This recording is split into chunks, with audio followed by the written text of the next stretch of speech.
Good morning, everyone. Welcome back to our Introduction to Petroleum Engineering course. Today, we will discuss a very important topic for the future of petroleum engineering and for the future of our society: carbon capture and storage, or CCS. This lecture is special because it connects petroleum engineering with one of the biggest global challenges of our time: climate change. Until now in this course, we have studied how petroleum engineers explore the subsurface, evaluate reservoirs, and produce hydrocarbons. Today, I want you to see that the same knowledge can also be used for a very different mission: reducing emissions and supporting the energy transition. So this lecture is not only about a technology. It is also about responsibility, trust, safety, science, and the role that your generation of engineers may play in solving global environmental problems. Good morning, everyone. Welcome back to our Introduction to Petroleum Engineering course. Today, we will discuss a very important topic for the future of petroleum engineering and for the future of our society: carbon capture and storage, or CCS. This lecture is special because it connects petroleum engineering with one of the biggest global challenges of our time: climate change.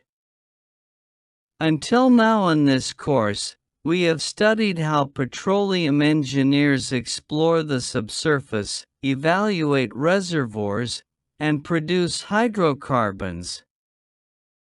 Today, I want you to see that the same knowledge can also be used for a very different mission: reducing emissions and supporting the energy transition. So this lecture is not only about a technology.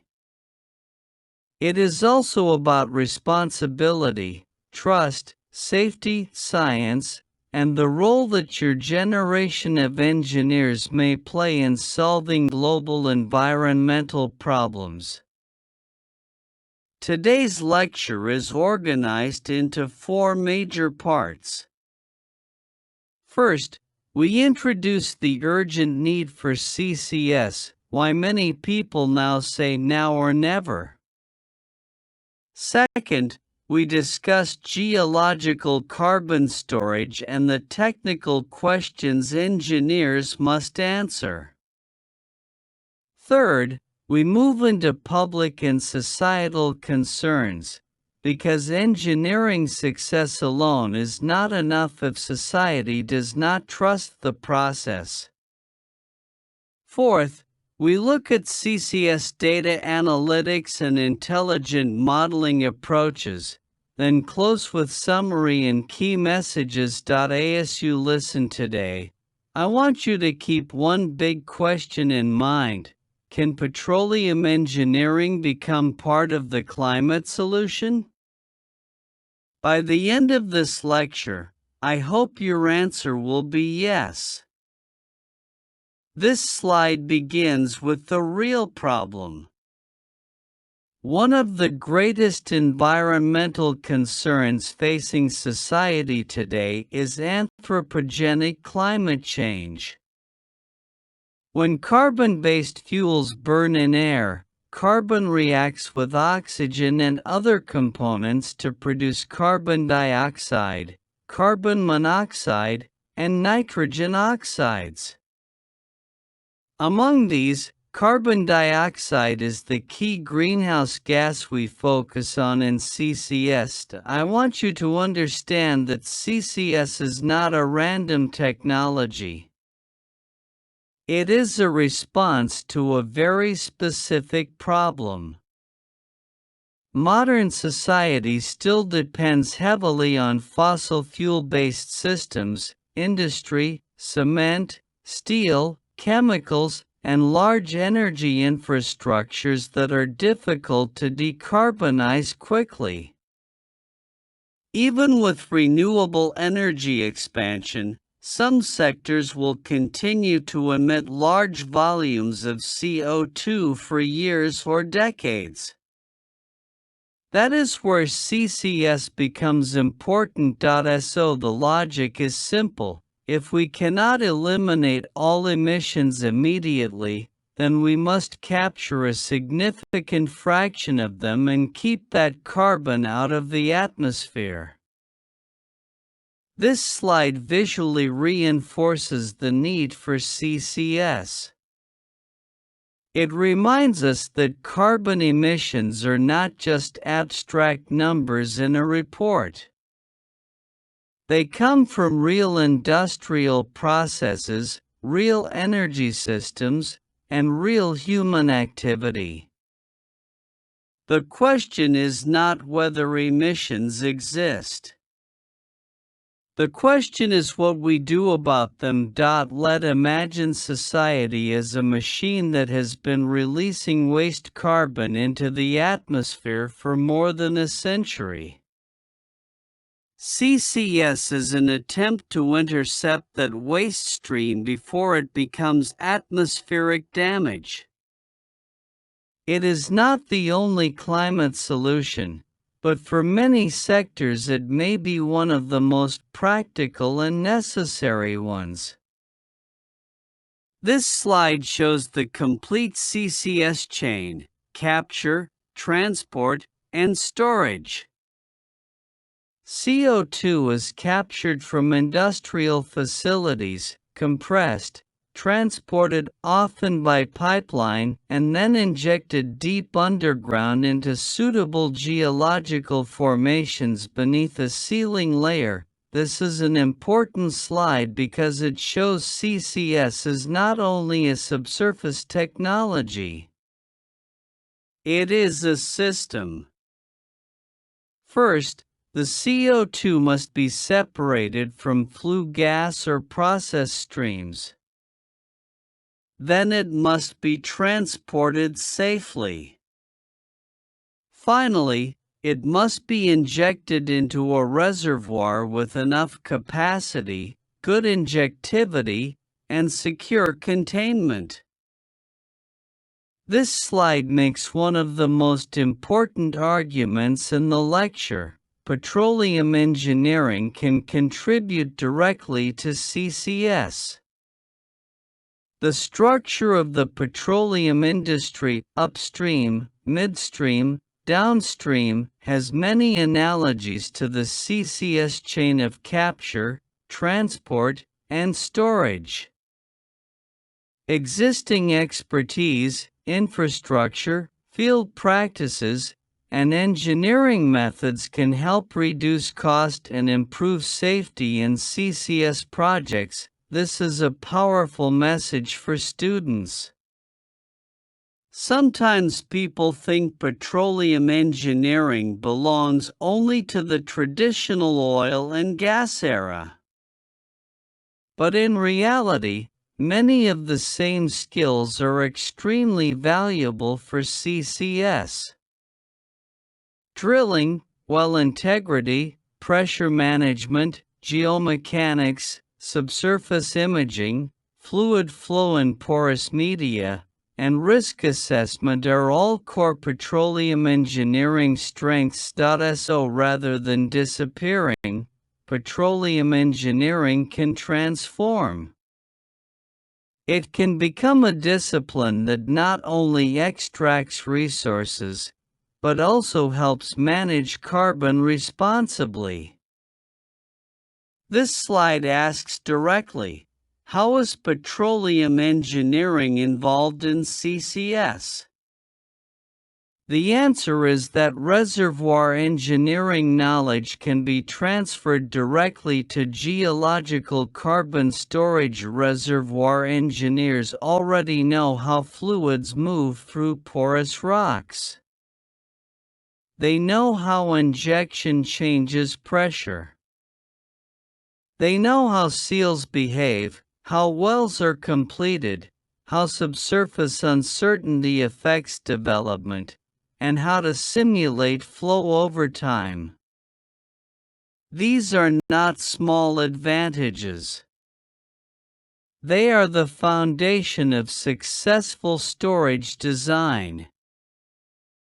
This slide introduces three major technical challenges in geological carbon storage: CO2 injectivity, storage capacity, and containment. These are exactly the types of questions reservoir engineers are trained to think about. Conjectivity asks, can we actually place CO2 into the formation at the required rate without creating excessive pressure? Storage capacity asks, is there enough pore space for the project scale we need? Containment asks, will the CO2 stay underground safely and reliably for a very long time? I like to explain this slide as three basic engineering questions are: first, can we inject it? Second, can we fit it? Third, can we keep it there? If the answer to any one of these is no, then the storage project is not acceptable. This slide introduces the four main trapping mechanisms in geological carbon storage: structural or stratigraphic trapping, residual or capillary trapping, dissolution trapping, and mineral trapping. This is one of the most important scientific ideas in CCS. A lot of public fear comes from the assumption that injected CO2 is simply a free gas bubble waiting to leak back to the surface. But that is not how subsurface storage works. In reality, several trapping mechanisms act together over different timescales. We can image this like a layered security system. Structural trapping is the first barrier.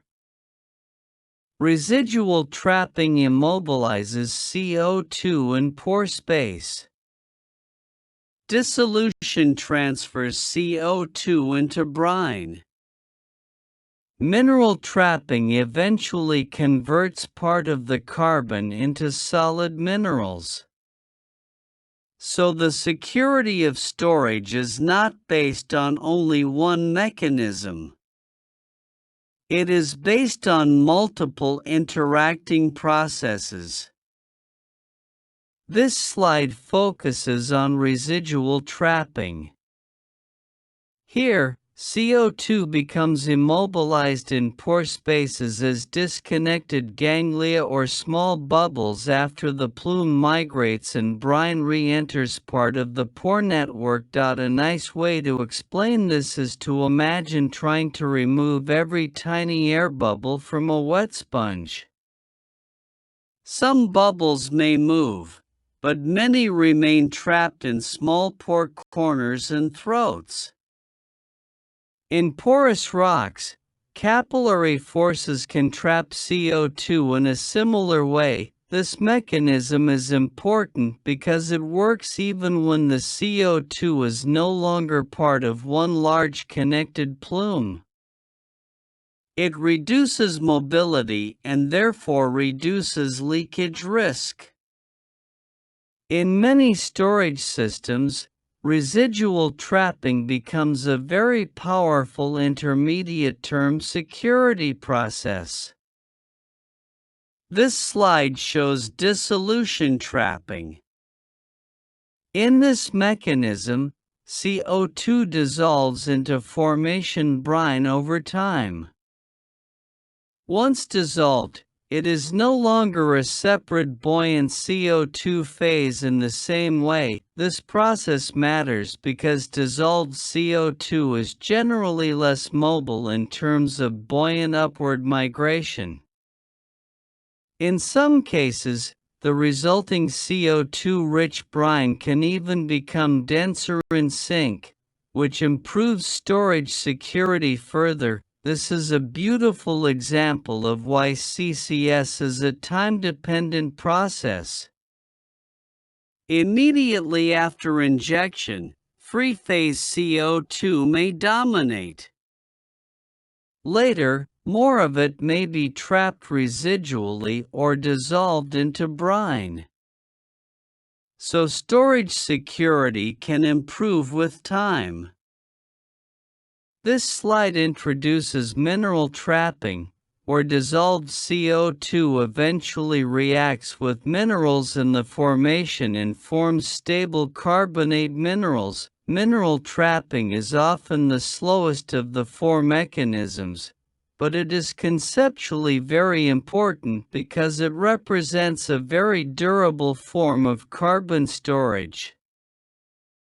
In a sense, the carbon becomes part of the rock itself, but I would say this is like the difference between storing money in a temporary account and converting it into a long-term fixed asset. Structural and residual trapping provide early and medium-term protection, while mineral trapping provides deep long-term permanence when geochemical conditions are favorable. This slide asks four major questions. Is there enough space? Are we confident to do it? Will it stay underground? Is it safe? These are exactly the right questions. They are not only engineering questions, they are societal questions. In fact, if you remember nothing else from this lecture, remember these four. Every CCS project, every policy debate, and every public discussion eventually comes back to them. The rest of the lecture can be understood as an attempt to answer these four questions scientifically and responsibly. This slide addresses storage space.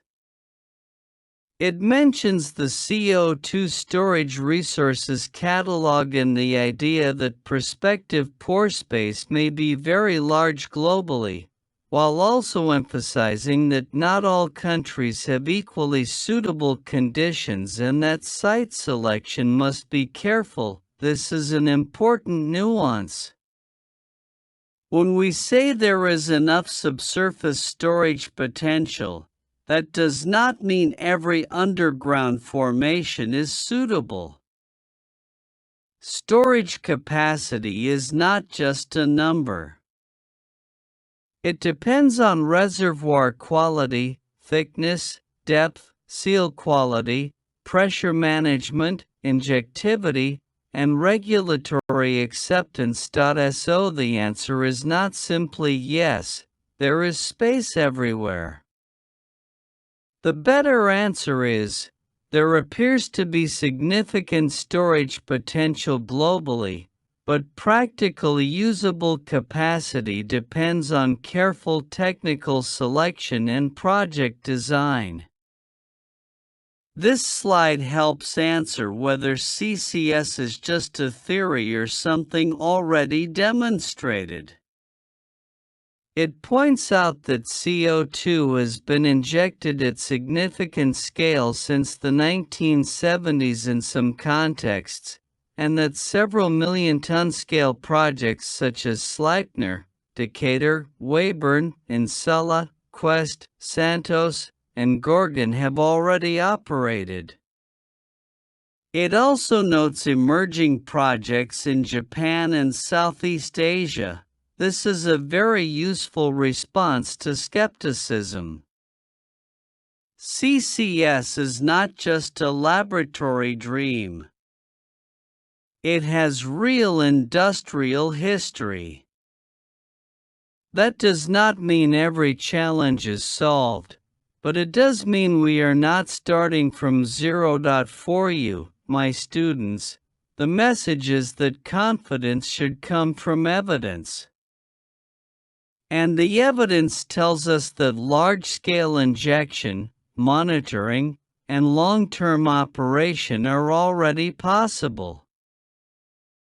This slide addresses storage security and notes that large-scale operations have not confirmed leakage in the expected catastrophic sense, and that under realistic conditions most injected CO2 is expected to remain trapped over very long timescales. This is where careful language matters.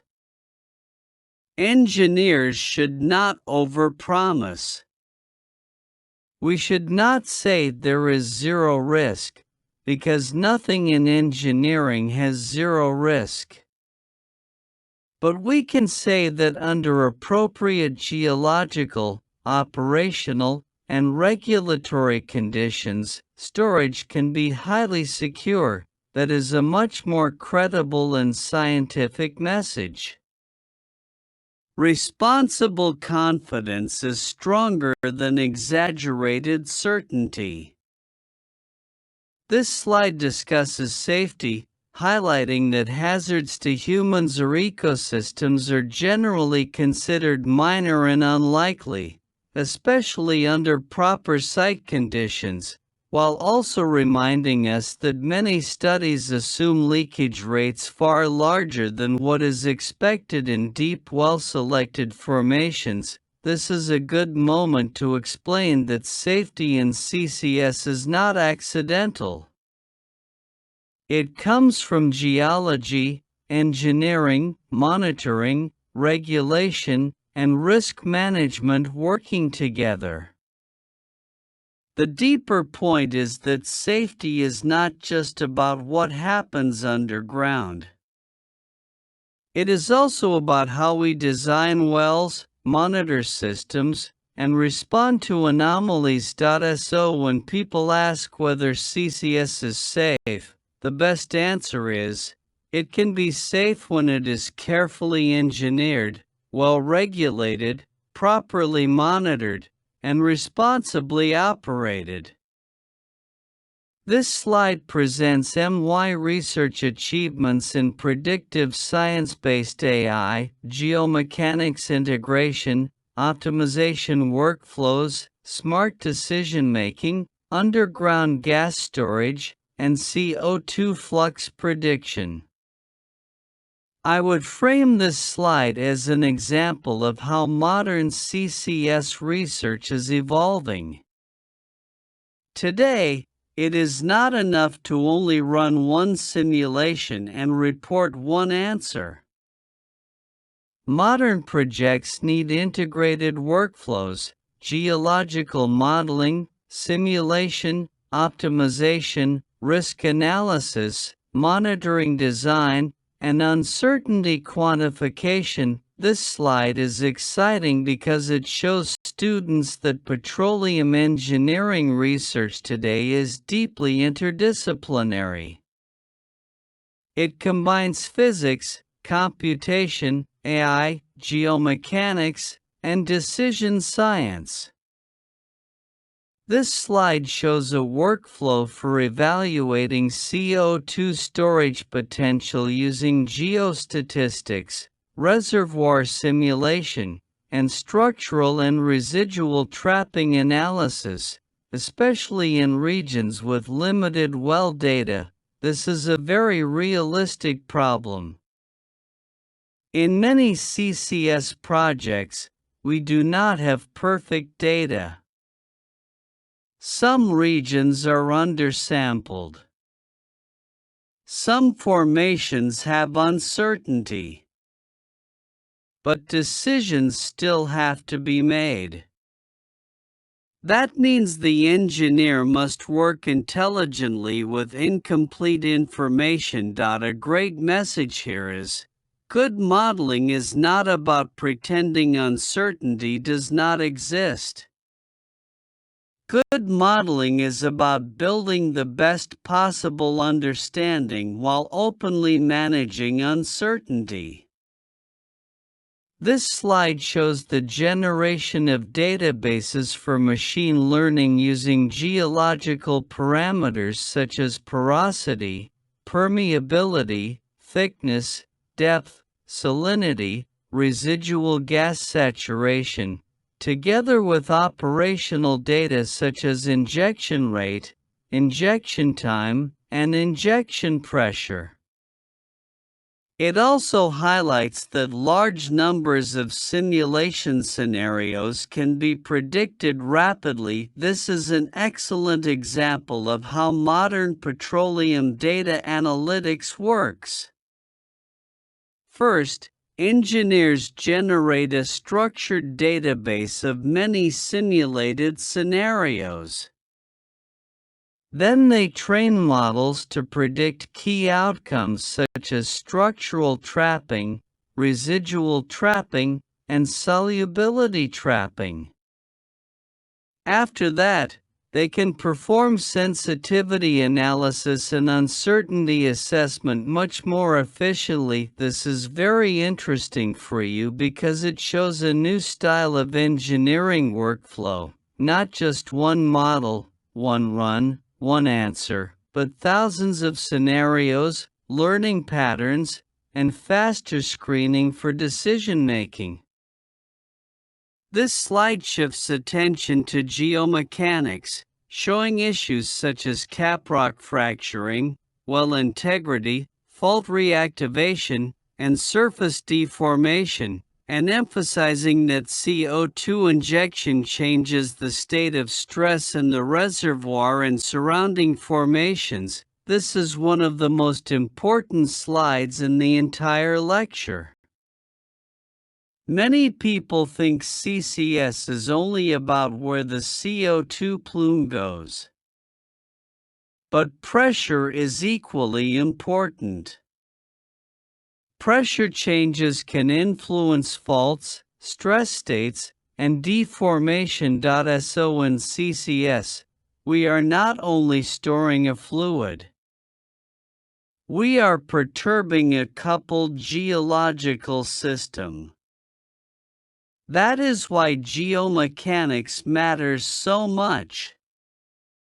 It helps us move from simple plume thinking to full integrity thinking. This slide shows a workflow from structural model import, downscaling, property computation, finite element meshing, geomechanical analysis, and result visualization. This is valuable for students because it reveals the hidden engineering work behind a geomechanical study. It is not just pressing a button. The structural model must be prepared carefully. The geometry must be simplified enough for feasible numerical analysis, but still realistic enough to preserve important behaviors. This is a good place to emphasize that advanced modeling requires engineering judgment at every stage. This slide explains that the original geological model may have millions of grid blocks and must often be downscaled for efficient finite element analysis. This is a classic computational challenge. Real geological models can be extremely detailed, but geomechanical simulation at full scale may be impractical. So engineers simplify intelligently. The aim is to reduce computational cost without losing the key structural and mechanical behavior. This is a good example of the engineering principle that models should be as detailed as necessary, but not more detailed than useful. This slide explains that the original geological model may have millions of grid blocks and must often be downscaled for efficient finite element analysis. This is a classic computational challenge. Real geological models can be extremely detailed, but geomechanical simulation at full scale may be impractical. So engineers simplify intelligently. The aim is to reduce computational cost without losing the key structural and mechanical behavior. This is a good example of the engineering principle that models should be as detailed as necessary, but not more detailed than useful. This slide summarizes several technical messages. Monitoring techniques can help. Leakage impacts may be limited and localized. Regulatory requirements matter. Monitoring should be cost-effective. There is significant storage capacity, and the vast majority of injected CO2 stays isolated. This is a useful bridge slide. It tells you that, technically, there are good reasons for optimism, but optimism must be supported by monitoring, regulation, and realistic project design. That prepares us well for the next section, which asks a different question. Even if the technology is technically strong, how does society respond?